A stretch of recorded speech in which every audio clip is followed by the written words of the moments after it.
তো পরবর্তীতে আমি আবার ওখান থেকে চলে আসা আমাদের এক বড় ভাই আছে মিরপুরের কামরুল ভাই, ওনার সাথে যোগাযোগ করলাম যে ভাই আমার একটা চাকরি চুকরি নিয়ে দেন, আমার তো এখান থেকে গাড়ি বের করে দিছে, তো আমার তো ওই জায়গায় ঘ্যাপ হচ্ছে না, আমাকে একটু চাকরি চুকরি নিয়ে দেন।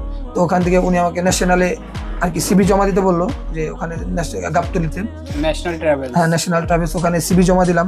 তো আমাকে ট্রায়ালের জন্য রাজশাহী পাঠাইছিল, ওনাদের ম্যানেজমেন্ট পুরাটা রাজশাহী থেকে আর কি হয়। তো ওখানে সবকিছু দেখে টিকলাম। তো কিছুদিন ন্যাশনাল চালানোর পর ওখানে যে কোনো একটা ঝামেলার কারণে আমার চাকরিটা চলে যায়, প্রায় 7-8 মাস চালানো হয়েছে। তো ওখানে মানে চাকরিটা বাদ চলো, ডিউটি অফ রাখছে। ডিউটি অফ রাখার পরে আবার জীবন ভাইকে ফোন দিলাম যে ভাই আমার তো ডিউটি অফ, দেন দিয়ে একটা গ্যাপ ট্যাপ আসেনি।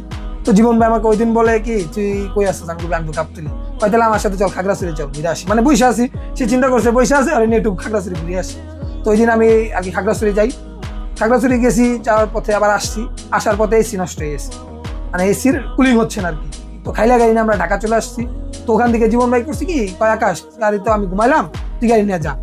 তো গাড়ি নিয়ে গাবতলী আসি। তো গাবতলী আসার পর ফোরম্যানের সাথে আমাকে পরিচয় করে দেয় যে এটা আমার ছোট ভাই, কিন্তু আর একটা দেন দিয়ে গাড়ি ঘুরি দেওয়া যায় কিনা, গ্যাপ গ্যাপ থাকলে কয়। পরে আমাদের যে ইম্পিরিয়ালে আমি যার আন্ডারে চাকরি করি আলামিন ভাই, উনি অন্তত ভালো মানুষ, তো উনি বললো যে জীবন ভাই তো আচ্ছা তারপরে থাকুক, আপনি বাসায় চলে যান। পরে জীবন ভাই বাসায় চলে যায় গাড়ি দিয়া। তো ওই দিন আমি সারাদিন গাড়ি কাজ কাম করানোর পর সন্ধ্যার পরে আমি বাসায় চলে যাই। বাসায় চলে যাওয়ার পরে পরের দিন আমাকে আলামিন ভাই ফোন দিচ্ছে যে আকাশ ভাই কই আপনি, আজকে গাড়ি নিয়ে যেতে হবে, গাড়ি গাবতলী আছে, গাড়ি নিয়ে যান রাতে 8টায় টিপ গাবতলী থেকে। তো ওই দিনই আমি আবার স্লিপারে আবার চান্স পাই ইম্পিরিয়ালে, মানে কিছুদিন চালানোর পর তো ওই যে গ্যাপ হচ্ছিল না থেকে চান্স পাই নাই, পরে আবার ইম্পিরিয়ালে চান্স হয়। তো ওইভাবে এখনো ইম্পিরিয়ালে চালাচ্ছি, আজকে প্রায় 1.5 বছর হয়ে গেছে চালাইতেছি। আমি যেটা প্রথমে দিছিল আমাকে ওই গাড়িটা আর কি বৃষ্টিতে বেশি স্লিপ করতো, হ্যাঁ। তো আমি বললাম যে ভাই আমার একটা অন্য একটা গাড়ি দেন, গাড়িটা বেশি স্লিপ করে বৃষ্টি, তার কক্সবাজারের রোডটা তো অনেক ভিজা, ওখানে আপনার ধরেন 30-এ যদি চলেন তখন গাড়ি টান 30 আছে, হালকা একটু স্লো করলে মানে ইমার্জেন্সি ব্রেকে পাড়া পড়লে 5 লাখ ঘুরে যায়।